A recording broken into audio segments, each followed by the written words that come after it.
Serikali ya Iran imekanusha vikali madai ya Rais wa Marekani Donald Trump kwamba taifa hilo limeomba kusitishwa kwa mapigano kati yake na Marekani. Akizungumza na kituo cha habari cha Al Jazeera, msemaji wa Wizara ya Mambo ya Nje wa Iran, Esmail Bagei, alisema wazi kuwa taarifa hiyo si ya ukweli na haina msingi wowote. Kauli hiyo ya Iran inakuja baada ya Trump kudai mapema siku ya Jumatano kupitia jukwaa lake la kijamii la Truth Social kwamba Irani imeiomba Marekani kusitisha mashambulizi.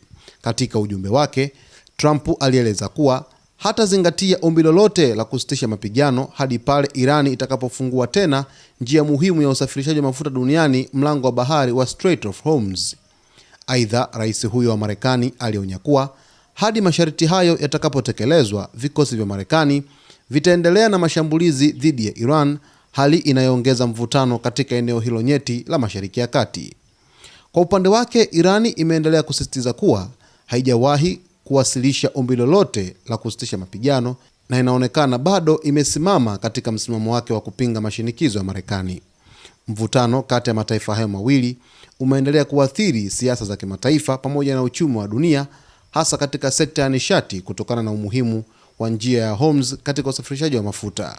Kupitia kauli ya msemaji wa Wizara ya Mambo ya Nje ya Iran, Esmail Bagei, kusema kwamba kauli ya Rais wa Marekani Donald Trump ni ya uongo na haina msingi wowote kwamba Irani imeweza kuiomba Marekani iweze kusitisha vita, inafuatiwa na kauli ya mapema ya rais huyo ambaye alichapisha kwenye mtandao wake wa Truth Social akieleza kwamba Rais wa Iran Masoud Pezeshkian amemuomba kwamba aweze kusitisha vita dhidi ya Irani, ambapo Trump alieleza kwamba ataweza kufanya hivyo pindi tu mlango wa bahari wa Hormuz utakapofunguliwa na hakutakuwa na zuio lolote la upitishaji wa meli za kibiashara katika eneo hilo.